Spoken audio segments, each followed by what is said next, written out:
नवसारी, जहां पर सामाजिक न्याय एवं अधिकारिता मंत्री थावर चंद गहलोत इस वक्त संबोधित कर रहे हैं।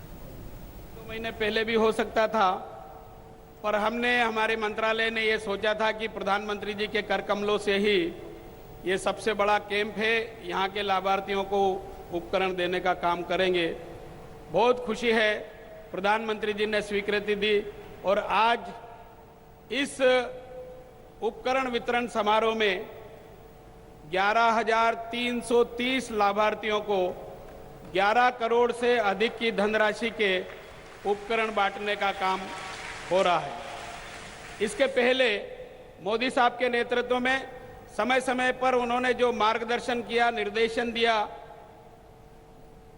उसको आगे बढ़ाने के लिए हमने कर्तव्य निष्ठा से और ईमानदारी से काम किया। हमारे मंत्रालय के सचिव और अन्य अधिकारियों ने कठोर परिश्रम करके 2014 से अभी तक अर्थात 2.25 साल में देश भर में 4,103 इस प्रकार के छोटे बड़े कैंप आयोजित किए और 5,07,740 लाभार्थियों को इस कैंप के पहले लाभान्वित किया है, उपकरण बांटने का काम किया है। मोदी साहब ने सुगम्य भारत अभियान की शुरुआत की, उसको हम तेज गति से सारे देश में आगे बढ़ाने का काम कर रहे हैं। प्रथम चरण में हमने देश के 50 महानगरों में प्रत्येक महानगर में ऐसी बहुमंजिले जो बहु उपयोगी है 100 भवन को सुगम्य बनाने का निर्णय लिया है और उस पर आगे काम बढ़ रहा है। बस स्टैंड, हवाई अड्डा, रेलवे स्टेशन, इन सब स्थानों पर इस योजना को कार्यान्वित करने का काम हम करने जा रहे हैं। देश में बहुत से बच्ची ऐसे हैं जो सुनते नहीं हैं और बोलते भी नहीं हैं। उनके लिए हमने कॉक्लियर इम्प्लांट की योजना प्रारंभ की और पिछले वर्ष हमने 500 का टारगेट तय किया था कि 500 बच्चियों को हम ये सुविधा उपलब्ध कराएंगे। मुझे ये कहते हुए खुशी हो रही है कि 467 बच्चियों को वो कॉक्लियर इम्प्लांट की चिकित्सा सुविधा उपलब्ध कराई है। 6 लाख रुपए प्रति बच्चे का अनुदान हमने दिया है और खुशी की बात यह है कि वो सब सुनने भी लगे हैं, बोलने भी लगे हैं। और वाराणसी में जब जनवरी में एक बड़ा सम्मेलन हुआ था, उसमें भी 10,000 लाभार्थी थे, उसमें से 5 बच्चे आए थे। उन्होंने प्रधानमंत्री जी से अपने मन की बात की थी, प्रधानमंत्री जी ने भी उनसे कुछ पूछा था। आज के इस कार्यक्रम में भी 5 ऐसे बच्चे जो पहले सुनते नहीं थे, बोलते नहीं थे, अब सुनते भी हैं, बोलते भी हैं, आज प्रधानमंत्री जी से बात करने वाले हैं। जब ये परिदृश्य हम देखते हैं तो घर वाले भाव विभोर होकर के आंखों में आंसू भरते हुए कहते हैं, प्रधानमंत्री जी आपने ये योजना बनाई, आपके हम जीवन भर आभारी रहेंगे। अगर ये योजना नहीं बनी होती तो हम तो गरीब परिवार के लोग हैं, हमारे इन बच्चों का भविष्य क्या होगा ये चिंता करते थे और हमारा बुढ़ापा कैसे निकलेगा ये भी चिंता करते थे। पर आपकी इस योजना के कारण वो बच्चे सुनने लगे, बोलने लगे। अब इनका भी भविष्य सुधर गया और हमारा भी बुढ़ापा सुधर जाएगा। इस प्रकार के 467 बच्चों को ये सुविधा उपलब्ध कराई है। मैं आपसे अनुरोध करना चाहूंगा कि आपके पास पड़ोस में अगर कोई 5-6 साल से कम उम्र के बच्ची हो, सुनते नहीं हो, बोलते नहीं हो, एक दरखास्त आप लिख करके भेज देंगे, पता सही लिख देंगे, टेलीफोन नंबर लिख देंगे, आगे उसको ये चिकित्सा सुविधा देने का काम हमारा है, हम करेंगे। मैं बहुत ज्यादा समय लेना नहीं चाहता हूं। अनेक सारी योजनाएं हमने ऐसी बनाई है।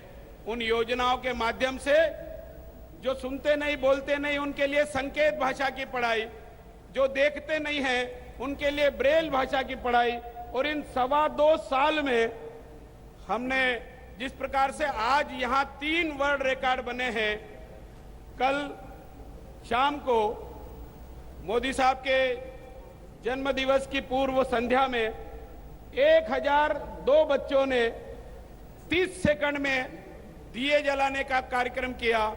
उसमें से 989 बच्चों ने 30 सेकंड में वो दिए जला दिए और विश्व रिकॉर्ड बन गया। उसके बाद प्रधानमंत्री जी के जन्म दिवस को 1000 बच्चों ने केसरिया वस्त्र पहन करके, सफेद वस्त्र पहन करके हैप्पी बर्थडे 67 ऑफ पीएम इस प्रकार का एक कार्यक्रम किया, वो भी रिकॉर्ड बन रहा है। और विश्व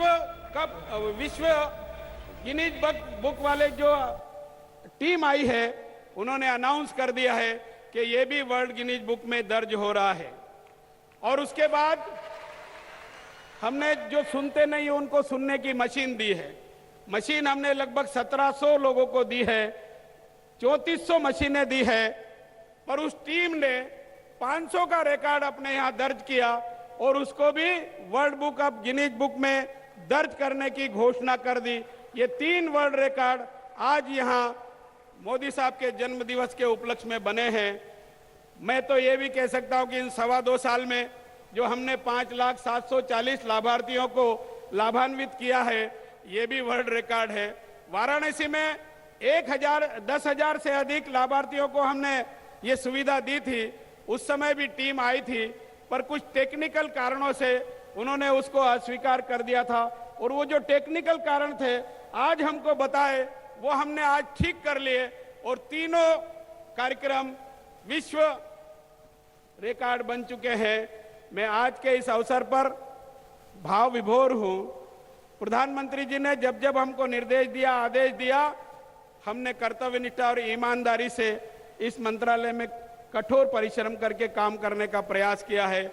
मेरे विभाग के सचिव, मेरे विभाग के राज्य मंत्री, मेरे विभाग के जॉइंट सेक्रेटरी वगैरह, उन सब ने मिलकर के इस विभाग को जीवंत बना दिया, सक्रिय बना दिया, चैतन्य बना दिया। और नहीं तो 2.25 साल पहले ये विभाग तो था, मंत्रालय तो था, पर इसके बारे में बहुत सारे लोगों को जानकारी नहीं होती थी। इस प्रकार के आयोजन में हम ये उपकरण इसलिए बांटते हैं कि पारदर्शिता बनी रहे, योजनाओं की जानकारी मिले, लोगों तक पहुंचे, और हम जो क्वालिटी का सामान दे रहे हैं उसको लोग देखें और उसमें अगर और कोई खामी दिखती है, सुझाव दिखता है उनको, तो वो सुझाव भी हम उनसे लेते हैं।